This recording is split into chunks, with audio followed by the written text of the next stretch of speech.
All right. Sorry. Hi, everyone. Thank you for coming. My name's Dawn. We have an artist talk today. We have Jennifer Hawkins. She is the art teacher at Joseph Charter School. She is an artist. She frequently is in our exhibit. She's in this current Wishart exhibit. She was a former student of Gary Wishart.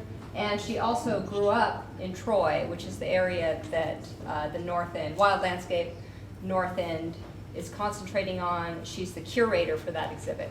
So, and if you have any questions, do you want us to wait till the end, or should we ask during? You can ask during. I was going to say, this is a small enough and informal group. And I'm used to teaching everybody from this size to this size. And so I don't think there'll be too much wandering way afield in this, but if there is, I can handle it. Yeah, so if you have questions as we go Yeah. along and there's a pause or a good opportunity to ask them, feel free to not wait till the end. Yeah, so you're welcome. Okay. You're welcome to interrupt. This is on kind of my journey as an artist, and the things that now, at my age, that I'm looking back, that were fundamental influences in my art, my life. And so welcome. This first image is out on the Zoom wall, and that's my son. So every now and then, he'll come painting with me. I love to paint. Painting is something that I've gotten into since I returned to Wallowa County. I grew up out north on the Redmond Grade and on a ranch. And then I went away for 35 years and then came back here to finish raising my son. And where else? It's beautiful. It's gorgeous here. So. Where were you for 35 years? Huh? Where were you for 35 years? For 35 years, I was in Portland, Eugene, out on the coast in Florence or Astoria, or up in the Puget Sound area. And so that's where I spent time teaching. So I taught high school in Yamhill, which is west of Portland. And then down at the University of Oregon, I was a graduate teaching fellow there as I was getting my MFA, out on the coast in Mapleton and Florence. And sorry about that, I forgot to turn it on. Whatever it is, can wait.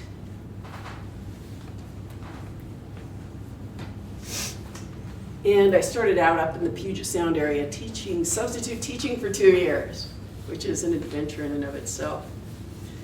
So after coming back here and getting much more into painting because of the beauty of the landscapes, out on the coast, it's a little more problematic often at times to do much plein air. Wind, rain, etc. Here it's a little bit easier. Okay, which way am I going on this? There we go.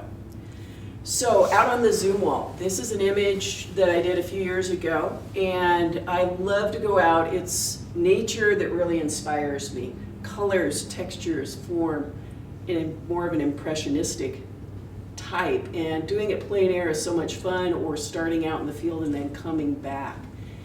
I do a lot of different things. So painting has been more recent for me, but I do sculpture and I do fibers and I do all kinds of stuff. Being an art educator, I learned many different things. This is out there, out in the north, on our ranch, looking down into the Grand Ronde Canyon and also up the Winaha. Can we turn a few of the lights off? Yeah. Yeah, take this one. Nice. Yeah, there, that's a little bit better. Yay, thank you. And I love working with various different media. So this one's in oil. I work oftentimes out in the field with acrylic just because it's not quite as messy and easier to clean up. And so this is, if you've ever driven that road down to Troy, this is partway down. And most of the foreground land and the bench land, Lytle Flat there, was where part of our property was and where I was standing. But I just loved colors, textures, and forms. Here's texture. When I went to the University of Oregon for my master's degree, I went there a couple of times for several masters, but my MFA, I had to decide. They said, okay, you can't do painting and sculpture and fibers. You got to choose one. And so I thought, okay, how can I get color, texture, form, and so forth all in? And so I chose fibers. And working with felt, particularly, this is a large felted cape, and my son is a wonderful, convenient model here.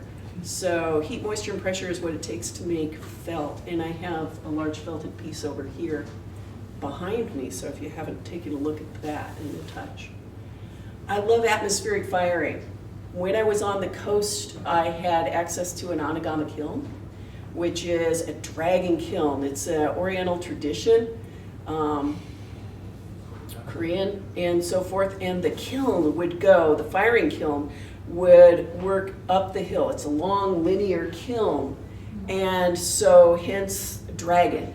So you'd feed the mouth of it at the bottom, it'd be very fiery, and then all along what would be the, the spine, and it takes several days to a week to fire. And along the spine, people would be dropping in pieces of wood and then somebody feeding it from the front for quite a while. But all the glaze, all the color that you see here, all the texture is from that atmospheric firing. So the chemicals that are in the wood and the heat, temperature at what portion it's in the kiln creates, and the fire moving through the breath create these wonderful textures. I love the way to do sculpture and then let basically a natural process with fire and so forth take over and finish the piece for me. I do everything from realism to impressionism to abstract. I couldn't land on any one thing, so like my master's. And I love it all working, so depending on what the feeling and the senses of the day when I'm out painting, the feel of the landscape, what is it saying, how does it feel, the actual spirit of the place. So that, I feel, goes through my work a lot. Sorry for some of the pictures, this is a while ago. This is my master's final thesis. And I did a round of seasons, and these are 4 capes over armatures for the seasons, and the one here for spring, summer, is the one that's over here behind me. And on we go. So thinking back, you know, where did this all start? It was out there in the breaks of the canyons, on a farm, and who are my friends who are around here? I was out in nature all the time. So if the weather was even somewhat decent, and even when it wasn't, I was out feeding livestock or helping to take care of them, or the large garden that we had, or working in the fields. So pretty rustic life, picking up things. Here I am, so I was out collecting eggs, and the chickens were all free range, so the eggs might be anywhere, even in salt feeders. Family, very happy family, very influential. Even the person taking the picture is laughing. So remembering lots of good times as we worked together and played together. So out again above breaks, writing with family and friends, and beauty everywhere. So a lot of hard work, a lot of beauty. We had cattle, we had sheep, we farmed the bench lands. This is up on Arco near where the house is. It's been very much remodeled, so it doesn't look quite the same. Are you still occupying the house? I wish, no. Unfortunately not. Gentlemen Hensons own that place now. And yeah, I love going back out that way. So this is what it used to look like. This is one of my earlier paintings. And looking down there, I can see now I would probably put in a lot of livestock and other things too.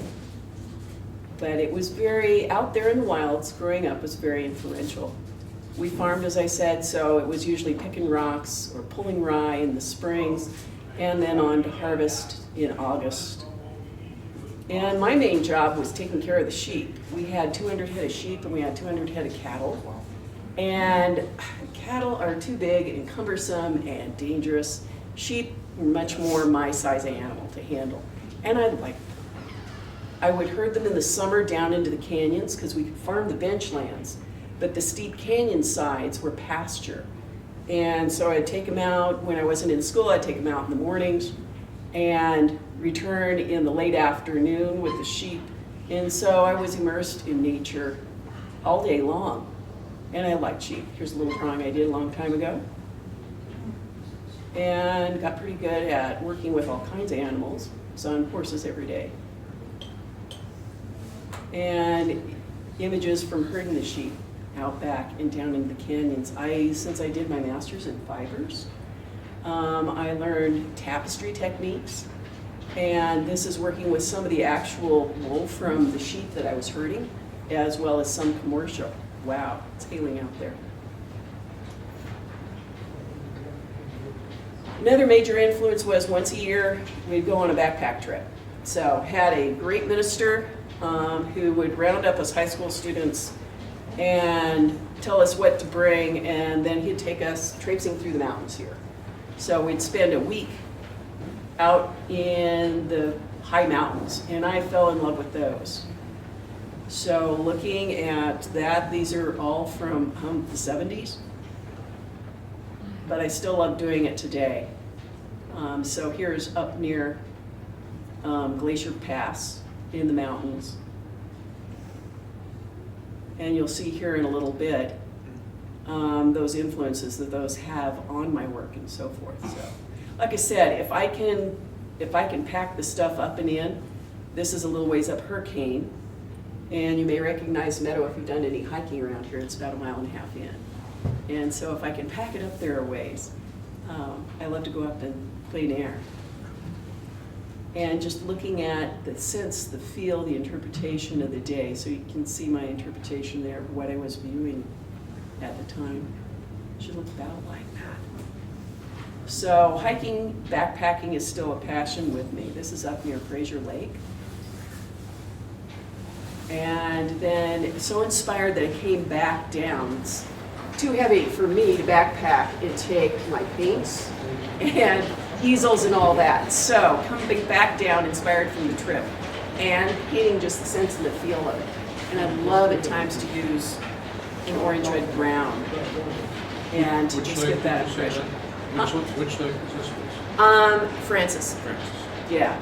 So 9 miles, it's 7 miles straight up, Yeah. nice switchbacks, and then 2 miles on down into the lake basin. And seeing all the different things, again, can't capture them while I'm there, but coming back down, the goats, they're wonderful. If you haven't seen or haven't been, you can usually see goats as you go up, you're observant. I also have a background in biology, so I kind of know where to look for those goats. They like areas where they can run quickly from pasture and get into, let me go back one, and get into what I'd consider dangerous ground so they can get away from predators. So they like rocky outcrops, steep areas, and then meadows and pastures right next to it. So if you find those combinations when you're hiking, there's often going to be goats up there. And there's some up around Aneroid, there's some up at Legore, there's some just up the Hurricane too. As I said, I love to go out and paint in the field and then often come back and finish them. And just the sense, the spirit of the land, these mountains are extraordinary. And so these are my interpretations from real places. And back to more abstract things. Again, I do it in a different media. So this is felt. Again. Heat, moisture, and pressure to make the different things, and then adding in other elements. And this one I call pebbles. So looking and watching and observing the stream beds and the flow of the water and the pebbles and the different life forms and various different things that are in the bottom to try to capture the sense or the feel of that place. And again, inspired by the high mountains or out in wilder places. This is back out on the Zumwalt. So between the mountains and the wilder places, those are my inspiration, as well as just nature and natural forms. This is another piece that was fired in an Anagama kiln. So again, all the color that you see, all patterns and textures are added to the sculptural form through the fire in the Anagama.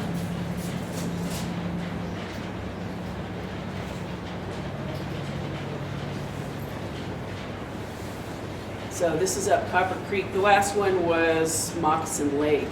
So hiking, I love to go with groups or individually. This is a group from the local Wallowa Resources Rend group that was hiking up. And here's the painting done in that same area, of that same area. I love the contrasts, colors, and so forth. So I have a few of them that are like this. Was that last one acrylic or oil? The last one was acrylic. Uh-huh. So that's acrylic. The acrylics, of course, are just a smidge more vibrant, but I use them very much in similar style and technique. So it's not real easy to tell which ones are oil and acrylic unless I say, and so forth. So this is up at a little cirque up the Lostine. I call it Lost Lake. It doesn't really have a name on any of the maps. And then looking up towards Eagle Cap. And then the painting I did after that, this one is oil.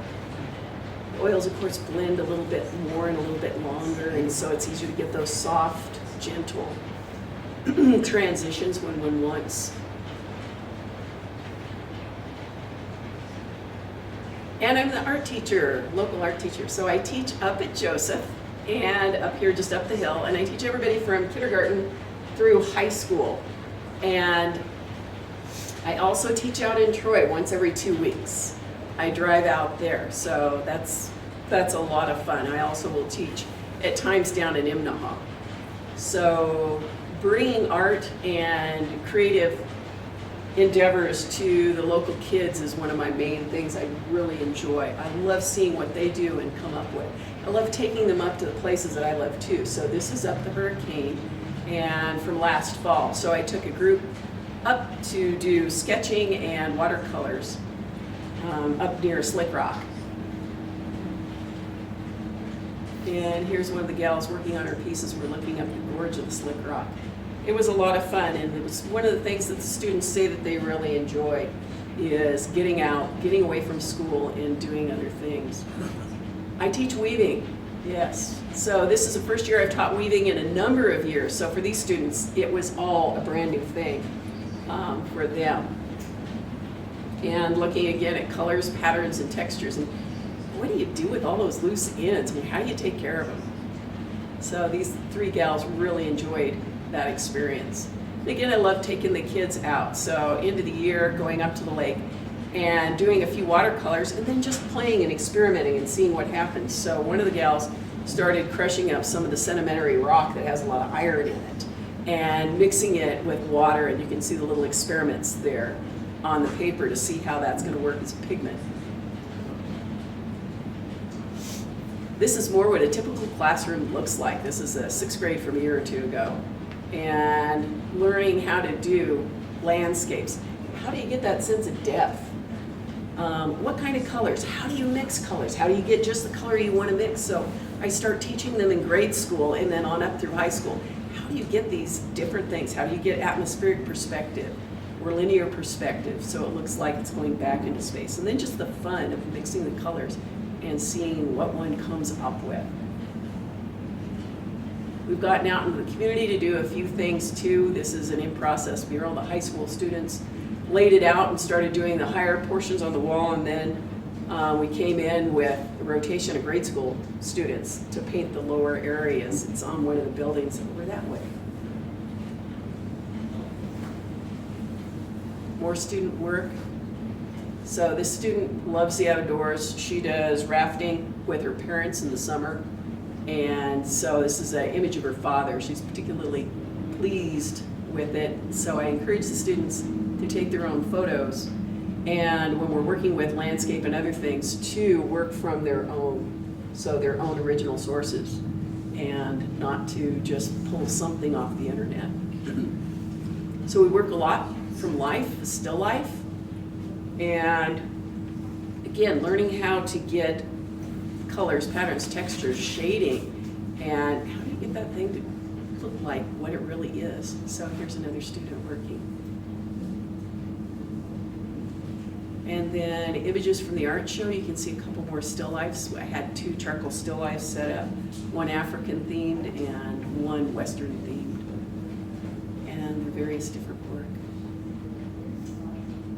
Seeing what they imagine and what they come up with is a lot of fun. So her little sculpture, teaching the kids in grade school, how do you make connections with clay? How do you get it to stay there and not fall apart? What do you need to do?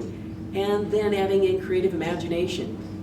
what do you do to organize it? How do you organize the space, create an idea?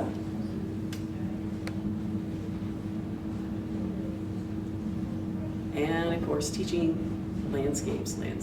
And here, being a small school, we have the opportunity with smaller classes at the secondary level to be able to go large at times.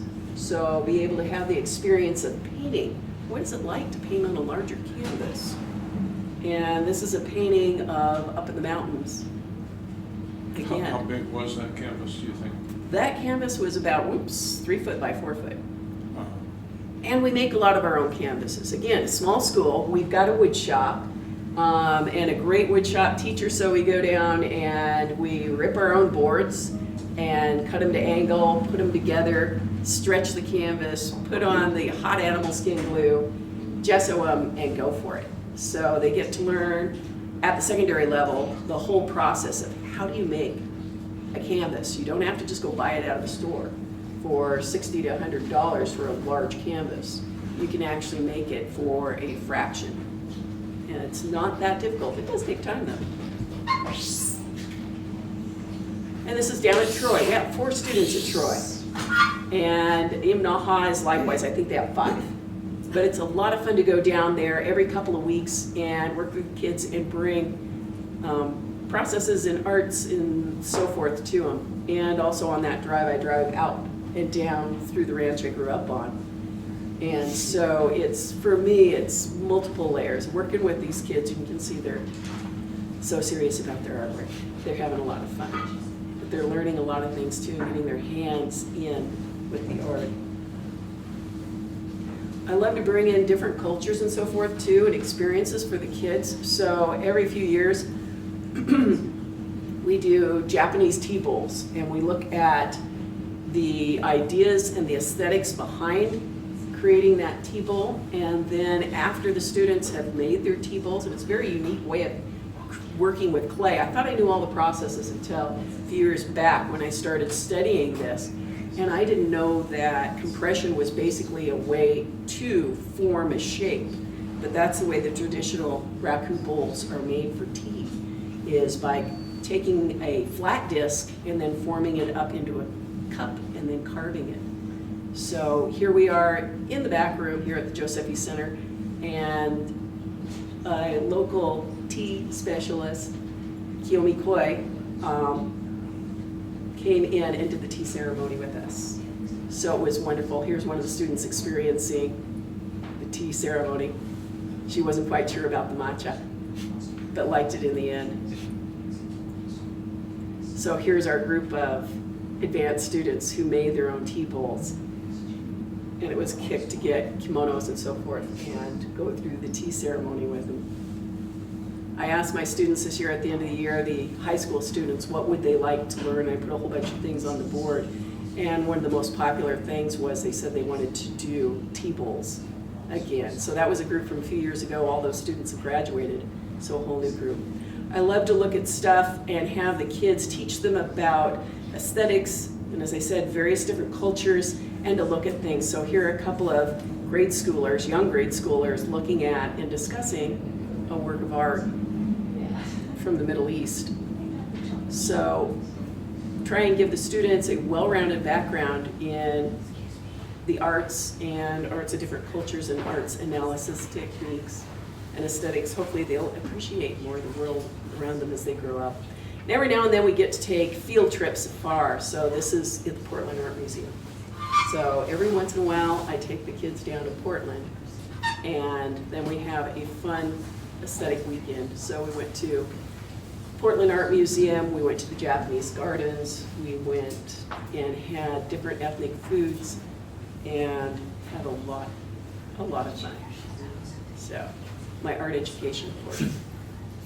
So I like to teach the students how to put things together, as in landscapes and other things, how to create realism, and also help them to create imaginary worlds of their own too. So to cultivate that imagination and how to do the processes. This is a mask. We looked at masks in different cultures and then made paper mache masks. And then they got to figure out what they wanted to express through them. and how they're going to go about doing that. And masks are a wonderful format because you can add so many different things to them. You can figure out different symbolisms, you can figure out various different types of things. You can see all the different materials that this student used in their mask. Okay, and then back to me. So all these things I love doing. This is back out on the breaks going down to Troy. And in the springtime, it's so gorgeous. So in May, mid-May, this is what it looks like out in that area, off the edge, going down to the river.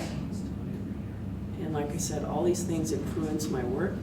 Seeing this every 2 weeks as it changes through the seasons is just so beautiful as I go on my way to Troy to teach those students.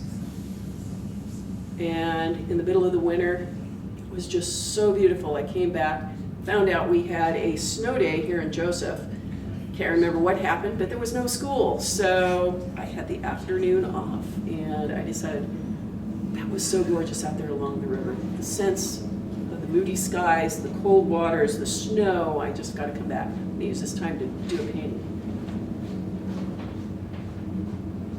This is also out in that area, hiking up the Winaha, and there's a beautiful trail that goes on up towards the wilderness area. I've never gone far enough to actually hit the wilderness area.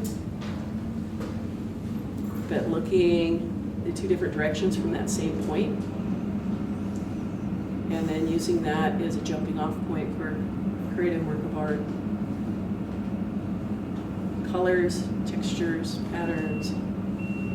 So when I was out there with my mother-in-law, that looked like, they call that like middle point or something? You know, I'm not sure what the names are. Because just, I think going with two rivers go on either side, there's like three obvious canyons. She's like, yeah, we call that one middle. Yeah. Oh, this is a bad story, but I recognize it, I think. Yeah, so yeah, Nikki probably would know the names because it's Eden Bench up over that hump and Yeah. over a little ways. Just as So- we were driving, we stopped, got out. Which is, it might What's, just be the colloquial name. Yeah. what's the source of all the texture in there? All the textures, that was on a wood panel, so actually an old panel out of the door, so part of it's the old panel. And part of it was I put down a textural acrylic medium first Oh, and worked that into it. And then brought in the color and the medium until I got kind of that wonderful rough textural feel.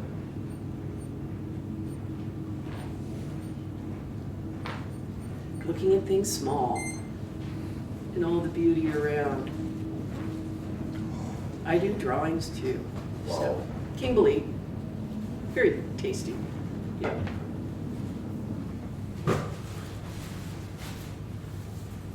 And painting has been my main forte for the last 10 years, but I also do other things too. So, more mushrooms, more pen and ink, and fibers. This piece is also in the show. It's around on one of the backs of these. So heat, moisture, and pressure. So hot water is heat and moisture, and pressure of one's own hands to make felt, to get it to go from being fluffy wool to being a more cohesive form. So this is a felted sculptural piece, and it's stuffed with just fleece. So taking it from here and getting it to here, and this is with natural dyes. So with these, you can see that there are some blankets, blanket edging, some hand-woven material. There's also some old wool sweaters in there, if anybody wants to feel that. Part of the fibers is the texture of it. There is Wensleydale sheep for the rapids. Let's see, there's lint off the Hilton wool and Mills floor even in there for the distant hills and so forth, as well as straight up fleece. Blanket trimmings. I love using recycled things when I can. So in the fibers, a lot of the materials in here were recycled. Not all of them. And then with natural dyes. These are all natural dyes. I used to have the luxury of taking the time to do natural dyes. It's a fairly long process.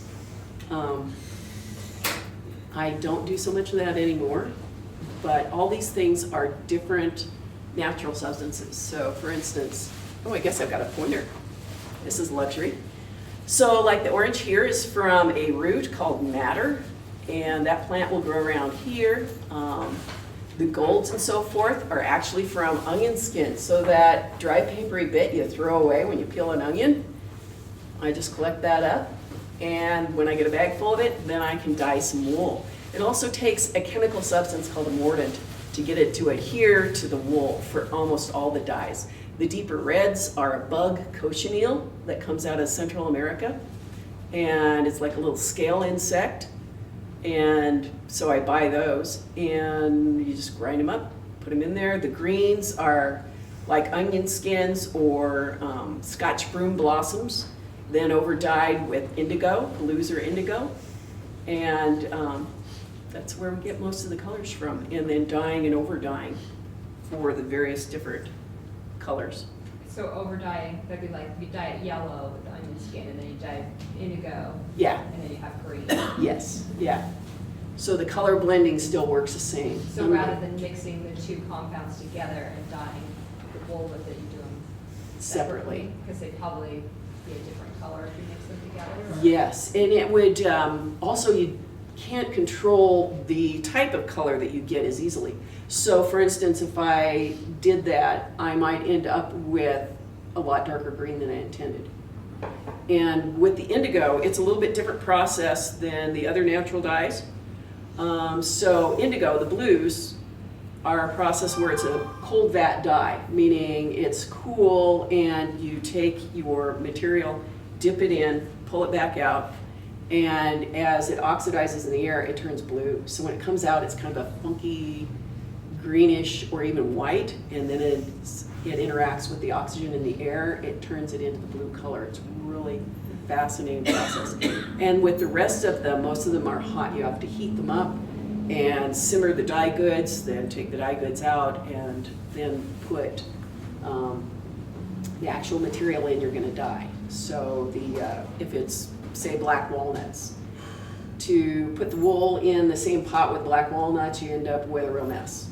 So it's best to heat it up, simmer it, pull all that stuff out, then put the wool in, and then bring it back up, simmer it, and so forth. So there's a number of different things involved. It's kind of fun. Yeah, I could do a whole lecture on natural dyes. Or do you use the same mordant for different dyes, or do you have to use different mordanting agents for the different dyes? Oh, very good. You know about mordants. So the mordant is a chemical agent that makes the dye adhere to the fiber. And I use mainly alum because it's non-toxic. So an aluminum compound. And there are other mordants that are out there like chromium, but the compound of chromium one uses is very toxic, so you can think, just imagine a big dye pot, and it is simmering, and you've got the vapors coming off of that, and so the chromium is really toxic. One needs to really kind of suit up if they're going to use chromium. Iron is used in such concentrations that it is dangerous too. So yeah, I kind of went to using just mainly alum, and you get beautiful colors with it. So you get slightly different colors. Chromium will give you brighter colors. Iron will give you more reddish dulled colors, but alum is safe. So yeah, I use alum. Aluminum. Jennifer, what would Aboriginal, before the advent of chemicals, what would have been used in natural dyes as a mordant? There are different things, like the peels of some fruits will work. So pomegranate I know works really well. Aren't pomegranates around here, but in the Middle East they would have used like a pomegranate.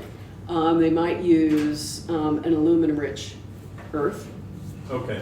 To help do it. Yeah. And then there are just a few dyes that actually come with it. So some tannins, so like walnuts. So walnut hulls, black walnuts, all in one. You don't have to add a mordant because they've got it with the tannins in the skins of those. So yes, and it used to be in before about 1850 that's all there was were natural dyes.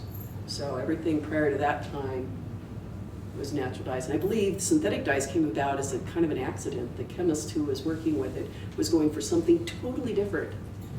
And then after a while realized, hey, I'm getting some really pretty colors. maybe I ought to give up on whatever it was, and I can't even remember what they were working with, and go with developing these beautiful colors. So the lake, as everybody knows, this is hiking up the foot of the lake, and there's part of the image that I went back and then did this painting from. So I love being out there, as I said. I love feeling the sense of the nature. And I especially love this time of year, except when it hails. It gets kind of problematic. I've had bugs stuck in my paints. I've had all kinds of things. I've been holding an umbrella up over me, holding it with one hand as I'm trying to paint with another as we get a shower. It's also kind of fun and entertaining. So I love animals, love nature. So these are just a few more paintings that I've done in the last number of years. Elk out on the Zoom wall. I was out painting that first picture you saw where my son was greeting the day and we had our easels out. When we packed up mid-morning and we turned around and looked just over the hill, not very far from us, was this little group of elk. And they must have been, we hadn't seen them. They weren't bothered by us until they noticed us looking at them. So I told Gabriel, don't look at them, just pack the stuff up, they're fine. Okay, where's the camera? Let's get a picture of these guys. And yeah, they were perfectly fine until then I pulled the camera up and aimed it at them. And then they got really nervous and left. More up in the mountains. Most of these are acrylics. Because like I said, I find acrylics just a little more forgiving when I'm out. They dry fast, but they clean up a lot easier. And then back out on the breaks of the Grand Ronde River. And one thing I love is that since I was a kid growing up there, they've brought back so much of the wildlife. So these bighorn sheep were transplanted there about the time I left in the late 70s. And now they're thriving out in that area. You can often see if you start to hike up the Winaha Trail from Troy, usually over on the road across on Eden Bench to the south, you can see these guys. They hang out there a lot. And they're pretty habituated to people, so they don't usually run off if you're looking at them, unlike out on the Zoom wall. And it's just very fun to see those. Also, turkeys all over the place. There were no turkeys when I was growing up. They've been reintroduced and they've done quite well. If you guys have driven around, how many people have seen turkeys?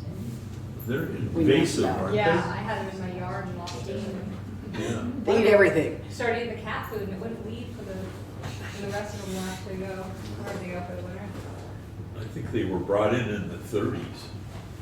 But they were killed out a lot, and so it wasn't until the 70s, because there weren't any here in the 60s and the early 70s. And then about the time I graduated from high school, I remember one of the local fish and game people coming out and asked my dad, have you seen any of those turkeys we transplanted out there in your area? And yeah, sure enough, they came down the wadding troughs, and my dad said, oh yeah, I think I've seen about 12. Well, there ought to be 14. You didn't see 14. Like, no, we didn't pick a few of them off. Elk are much more prevalent now too, and also cougars. So this is my final piece. This is one I did last year, again, being more suggestive of coyote, reimagining the world. So 3 coyotes. Oh, coyotes and sheep don't get along, but we had kind of an understanding. When I was growing up, the coyotes knew that the sheep were fair game if they were outside the barnyard and there wasn't a human with them. So if they're outside the view of the house and there's no human, they could pick them off. That was fair game for them. So that's why I rode with them in the summers all the time, I or a friend or other family members. So we'd herd the sheep in the canyons because the coyotes would get them. And we'd bring them in at night into the barnyard and everything was fine. If any sheep was left out, if it had tarried and not come in or we'd missed them, then it was fair game to be eaten. Well, every now and then these rules were broken. And so we would take the sheep who had been munched on and pull it out in front of the house, sit on the front porch and wait. And we'd get that particular coyote, because that coyote would come back later on to eat. And so we'd shoot that coyote, they'd put the word out. They got Joe, they got Fred, they got Sally.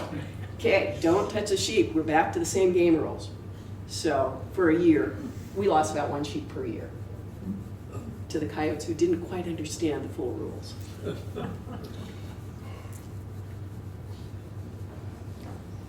And yeah, that's my last slide. So this is, yeah, any questions and things? My compliments to your work are stacking up. Okay? This is surrealism to me. When I look at this is surrealism. Just the way you have the sound coming off of these images is surrealistic, and I really, really like it. When I look at your pottery, your ceramics, to me it smacks the way it's presented of stuff that I saw in the museums in Chile. Yeah, I mean, the way you presented yours, all of a sudden, wow, that looks like, you know, pre-Inca stuff. It was just a presentation. And then the last one, earlier you had a photograph of fiber work with some hats. I was at a archaeological museum in Santiago, and they had an Inca display of just hats. Really? Okay. Just hats, but they had associated clothing with it, right? And so you got to see the hats, and it was, and that what you did, I stammer when I get excited sometimes, okay? But that where you showed the fiber reminded me right away of what I saw in that exhibit. And it was just hats, it was vicuña, alpaca, llama, and also that funny rabbit that they have, and all dyes with native dyes. Ooh, okay. And so when I saw what you did with fibers right there, it just was right there. It was like that same feeling of being, and looking at Inca clothing and hats. Thank you. Yeah. Any other questions? Comments? Observations? So is there anything new that you want to try that you haven't tried yet? Well, this summer, I'm looking into native clays around here. So I've done some reading on native clays and so forth. So that's one thing that I want to do, is see if I can. Now, our clays here are lacking in a couple of elements. So there are a few places in the world where they got the perfect balance and mixtures of chemicals to come up with a really good solid clay that will vitrify at the right temperatures and be workable and so forth. Our clays are persnickety. They're a little difficult to work with. So what I'd like to do is take some from various places, which I've started doing that in the county, and then also find out more and add in whatever the elements are that are missing, and see if I can get something that's at least kind of pseudo-natural to here to actually work with and do with clay.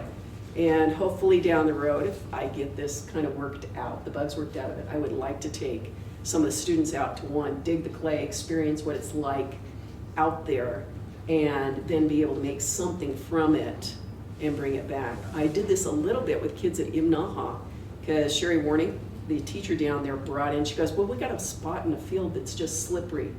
How about if I bring in some clay and we can try it? And so we did. It was difficult to work with, but the kids had made a few of the pots. I found that I could fire them at lower temperatures, but at higher temperatures it just turned into a puddle. But it was fun to work with and see, even though it was a bit of a struggle. And then I handed in the commercially made stuff out of Portland that is so much easier to work with and play with. But it was still a fun eye-opener for them. Could you say a little about your process? You said when you're out doing plein air landscape, you're trying to hear what the landscape is saying. Yeah. Talk a little bit about that. Talk a little bit about how you express that. Okay, I love hiking and backpacking, and I feel a spiritual sense coming from the land. I don't get that in town and so forth. Wish I could live out again. And so I try and just feel that and listen to the land. And to hear kind of a sense, get a sense of the spirit within it. So where you see Sense of the what? the spirit that's within it. Okay. And yeah, it's emotional for me. So don't let the tears bother. It's just when I get very touched or emotional about what I'm doing, the tears come, darn it. So that spiritual sense that's coming from it, and it can be very different colors, as you can see, than I'm actually viewing at the time. So it is just, or like the coyotes here, the much more surrealistic coyotes. What is that sense of that animal? My experience of them. What are they trying to express and feel? So it's sort of my feeling, my interpretation of that, with the knowledge I have of color, color theory, and so forth. So I've got more of the intellectual side that's coming in, and then more of the experiential side that's coming in, and also more of a spiritual sense that's coming. Thank you. Can I photograph this? Yes. So Jennifer, years ago, Ted Juvie went looking for clay here. Ah, yeah, tell me of Ted's experiences. Pardon? Yeah, tell me what. Well, as I recall, he found some red clay in the Minam area. And then I was noticing somewhere else I saw some red recently. But then when Coley and I went with a bunch of Nespers people up the Minam, and Roger, you met Roger, the bead worker, guy that did our bead working. Yeah, he pointed out, and he said that would have been, there was some red rock, and he said that's what would have been used for face paint and for other, for not as a, I mean, the Nespers didn't practice pottery, but they would have used that red for dye. For dye, yeah, and for face painting, yeah. So I'm wondering if but you should talk to Ted about the red clay. Yeah, in his experiences and finding stuff, yeah. I've learned just enough to know that, yeah, we're missing a couple of the elements we need for really good workable clay. When I was in college at Eastern, I remember we collected some green, sort of ashy clay from like John Day area, and made some stuff. I more remember the collecting and the starting product. I don't necessarily remember how the end product turned out, but it was Kevin Boylan, because the glass shop was a brand. He made still remember how to Okay, if you were cool. if you need someone to talk to about their experience processing local clay, you probably still remember. Yeah, because I'd like to learn as much from people who've done it and not reinvent the wheel necessarily around here. We I remember as a pug mill and stuff, cool, but. Yeah. Well, what I did with the Imnaha stuff is I just took it and did the pug mill thing myself. I washed it, put it through a screen, collected, got the debris and the bigger things out of it, and then we worked with the finer particle clay. And I used to make stuff. We'd put in fences, and so digging a post hole about 2 foot down in places. And I need to ask the people who have our old branch, can I go out there and dig a couple holes? I'll pull back in. And get down to the clay, and it's a blue kind of gray clay. And I could make all kinds of little critters out of it, but at that time, we didn't even have an art program here. Thank you, Wishards. They came when I was a sophomore in high school. So at the time, I was pulling that clay out of the ground and making little animals. Of course, it'd just kind of dry out and fall apart eventually, because they were never fired. And it didn't occur to me, I guess, when I was in high school to redo that experiment. Now I would love to go out and do that. So eventually I'll go approach Well, like people up the who own Lost ranch. River, I used to dig it out of there when I was a kid. Yeah. And try and figure out how to make it, make bricks and stuff. Anyway. Oh, yeah, yeah. And they're at the lake, and I've dug some out of the lake and played with that. It shrinks tremendously, but it is workable. Can't sculpt with it very much, but you can make little simple things. In LeGrand, there was a brickyard down by Pioneer Park where they made local bricks behind, and I don't know if there's still clay there. And David Wong, who's, you probably knows in certain regards to LeGrand, he knows where a lot of the local clays are. There's some red clay out by the airport somewhere. Okay. I don't know, but you might Dave check with Newsom. him, too. Yeah, that would be fun to tap into other people's knowledge, Yeah, too. 'cause I'm sure he's still. Well, there was a brickyard and an Enterprise too. Oh, was it? Oh, So really? that's a good point. I wonder where they got there. Yeah. It Just was, dug I think it was locally right about someplace. where Safeway is now.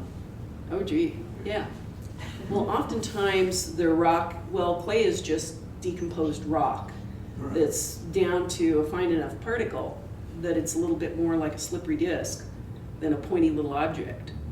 And if you have the right constituents and it's pulled together and workable, of course, a brick is something that's a fairly simple shape. It's a rectangle.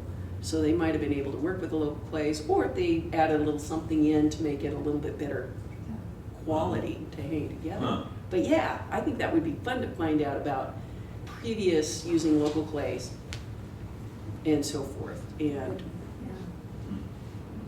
you know, what was created with them, and then try and bring that forward and bring it in as an experience to the kids, as well as, hey, it would be gorgeous too if I could get the right stuff for doing course making artwork. The Mazama ash, can that be incorporated into any kind of, Sure. Well, on St. Helens, we had all kinds of Mhm. ash across St. Helens. Yep. when that happened. Yep. And then there's different ash around the county here too. There's one hill out on our old ranch that was really ashy stuff that hardly anything would grow on.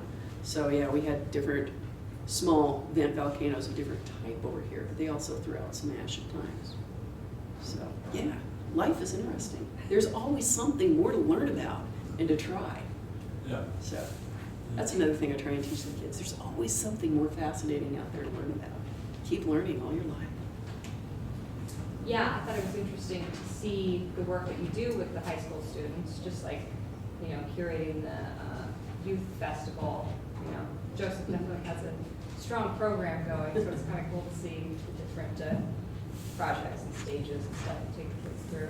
Oh, thank you. Thanks so much, it's so interesting. Yeah. You're welcome. Thank you. Very welcome. Interesting linkage. Yeah, Thank you very much. you're welcome. Enjoyed your work over the years. Tony, Robinson, Artist Point, Death Valley. North Country, I don't. What? Artist Point, Death Valley Yeah. was the source of the Bates facility, southwestern tribe, but from our, from Mojave Galactic, we distributed it, they were the traders.